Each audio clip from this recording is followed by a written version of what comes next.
अनुष्का शर्मा के करियर को डिस्ट्रॉय करने की कोशिश के बारे में बात करते हुए करण जौहर का एक पुराना वीडियो इंटरनेट पर वायरल हो रहा है। वीडियो में उन्हें ये कहते हुए सुना जा सकता है कि कैसे वो उनके बॉलीवुड डेब्यू रब ने बना दी जोड़ी से पहले उनके करियर को खत्म करना चाहते थे।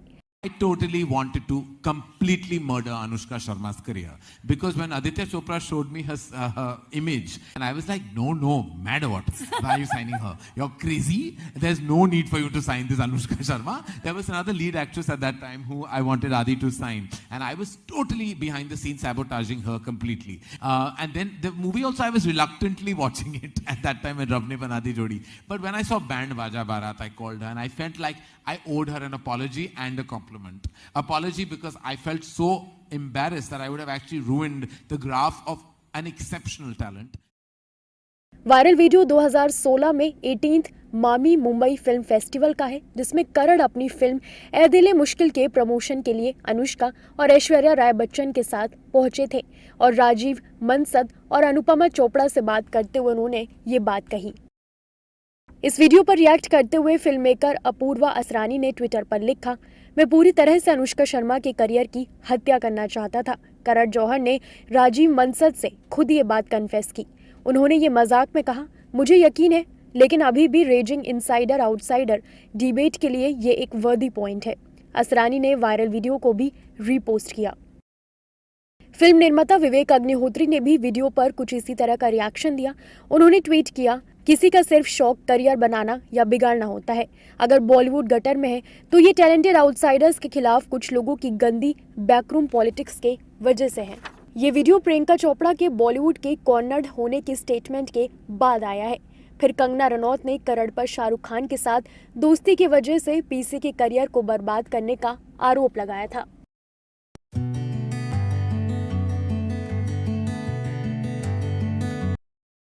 दिल्ली हाईकोर्ट ने मनी लॉन्ड्रिंग केस मामले में दिल्ली के पूर्व कैबिनेट मंत्री सत्येंद्र जैन की जमानत याचिका खारिज कर दी है।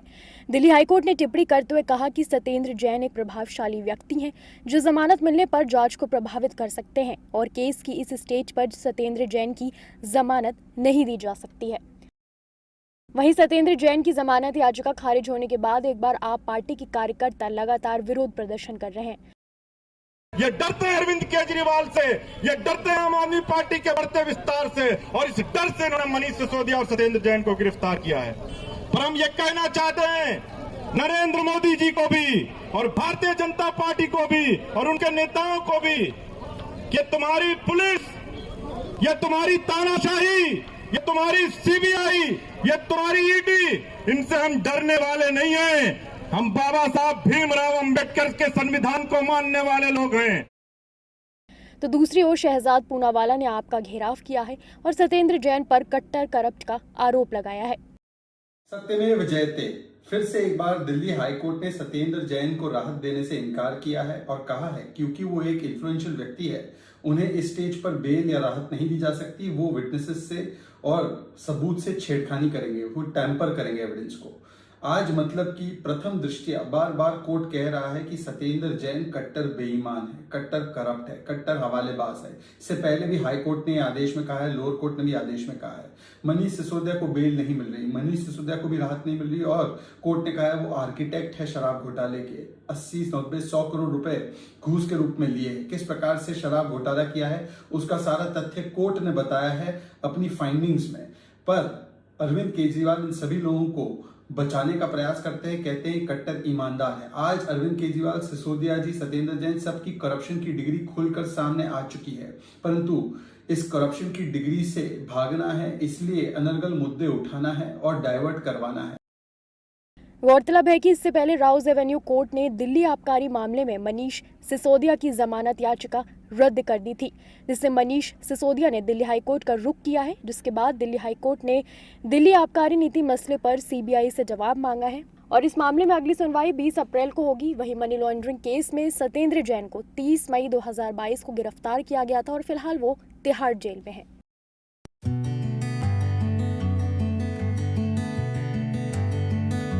भारतीय रिजर्व बैंक ने आम आदमी को बड़ी राहत दी है। दरअसल 3 दिवसीय MPS की बैठक के नतीजों का ऐलान करते हुए गवर्नर शक्तिकांत दास ने रेपो रेट को सेम रखने का ऐलान किया है।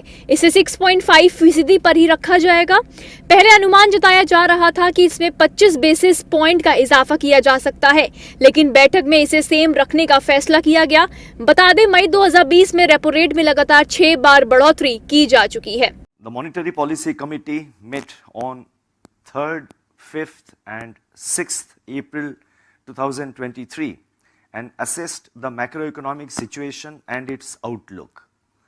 It decided unanimously to keep the policy repo rate unchanged at 6.5% in this meeting with readiness to act should the situation so warrant. Let me read this sentence again. The Monetary Policy Committee decided unanimously to keep the policy repo rate unchanged at 6.5% in this meeting of the MPC with readiness to act should the situation so warrant. Consequently, the standing deposit facility, that is SDF rate, will remain unchanged at 6.25%. and the marginal standing facility, that is the MSF rate and the bank rate at 6.75%. देश में inflation जनवरी में 6.52% और फरवरी में 6.44% पर रही थी। यह आंकड़ा महंगाई दर को 2 से 6% के तय दायरे में रखने के RBI के लक्ष्य से ज्यादा है। इस वजह से भी रेपो रेट में एक और बढ़ोतरी की आशंका जताई जा रही थी। रेपो रेट पर सवाल पूछे जाने पर वित्त मंत्री निर्मला सीतारमण ने कहा कि RBI का ये बहुत अच्छा फैसला है। These are very sensitive issues, and therefore, if the states are talking with the Home Minister also between the two states to help, we should just wait for the resolution rather than comment, particularly the way in which Congress has commented. दास ने बताया कि अप्रैल-जून 2023 में GDP rate 7.1% और जुलाई-सितंबर 2003 अनुमान को 6.2% पर बरकरार रखा गया है। इसके अलावा अक्टूबर-दिसंबर 2023 GDP रेट 6% से बढ़कर 6.1% और जनवरी-मार्च 2024 GDP रेट अनुमान को 5.8% से 5.9% किया गया है।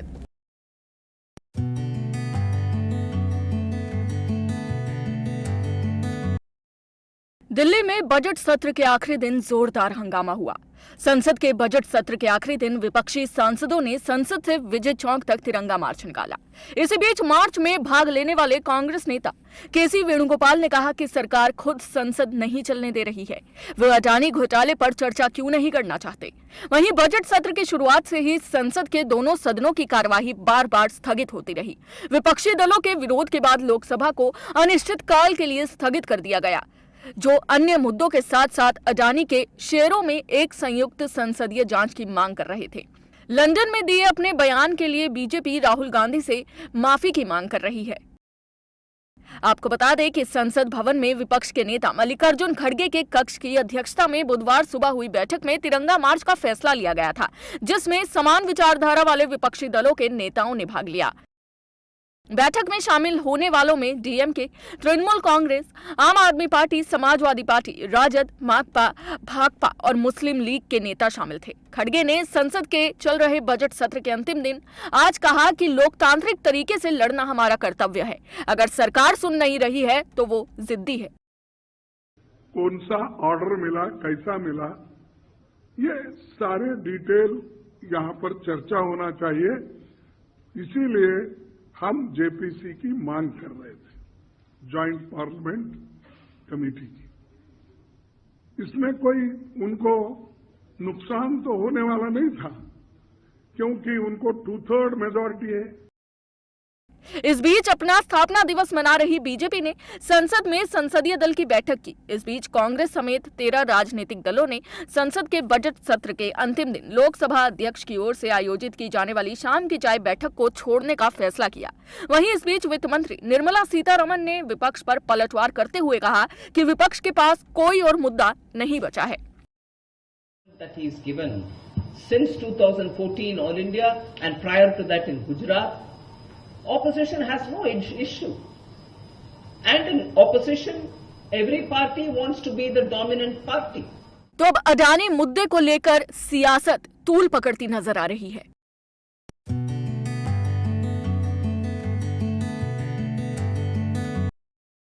लेखक और IANS के प्रधान संपादक MD और CEO संदीप बामजई की किताब gilded cage years that made and unmade Kashmir का विमोचन हुआ।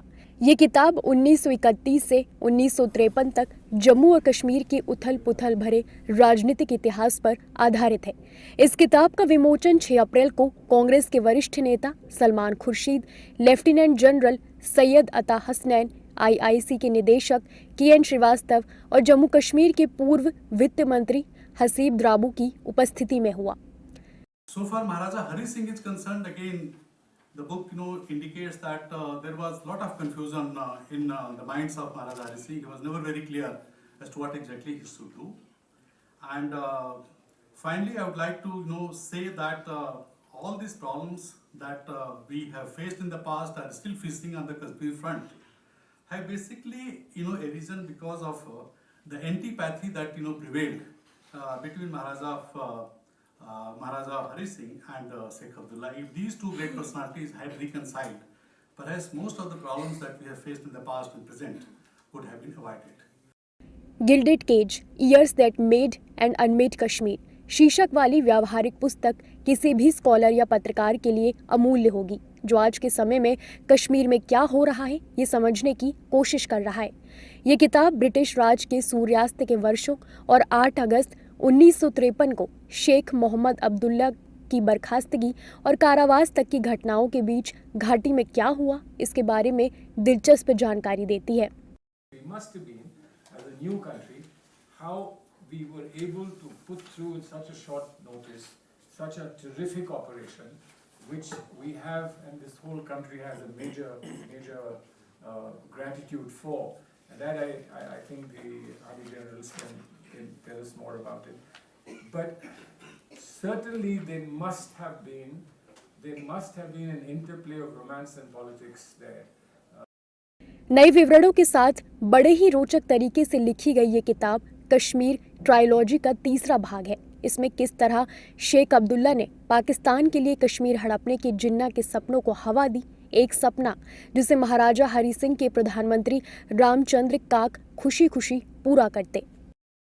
Is the fact that you have Karan Singh writing the foreword for this book, and this book is pretty offensive on Karan Singh's father, on the Dora regime. I mean, he's called him dodgy, he's called him whatever, and as Mr. Srivastava pointed out. But actually, yes. if you read Dr. Karan Singh's foreword, I did. He himself criticized. No, I know, but I'm saying that it also shows a certain degree of intellectual maturity of Karan Singh, the kind of liberalism. It's wonderful to see this in these times. Gilded cage years that made and unmade Kashmir की इस नाटकीय कहानी को उजागर करते हुए संदीप बामजई ने अपने दादा KN बामजई द ब्लिट्ज के दिल्ली ब्यूरो प्रमुख के अब तक अप्रकाशित पत्रों को अच्छे से खंगाला, जिन्होंने बाद में शेख अब्दुल्ला के निजी सचिव और नेहरू के OSD के रूप में कार्य किया था। 2 राजनीतिक सहयोगियों के अलगाव को देखते हुए स्वतंत्रता के बाद के वर्षों में सबसे दुर्भाग्यपूर्ण घटनाओं में से एक थी। Menon, Sam Manekshaw and company came with the instrument of accession.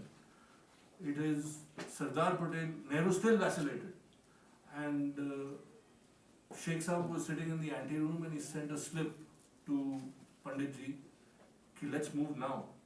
But Pandit ji still vacillated, and Sardar Sahab is then, this is my grandfather's account because he was always linked to Pandit ji, so he would know firsthand what transpired that day.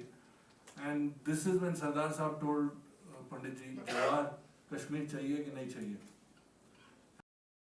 इस किताब से आप जान सकते हैं कि कैसे कश्मीरी राष्ट्रवादी नेता ने पंडित जवाहरलाल नेहरू को घाटी में घुसपैठ करने वाले पाकिस्तानी आदिवासी हमलावरों से बचने के लिए सैन्य कार्रवाई को अंजाम दिया था। Well, I can never miss an update.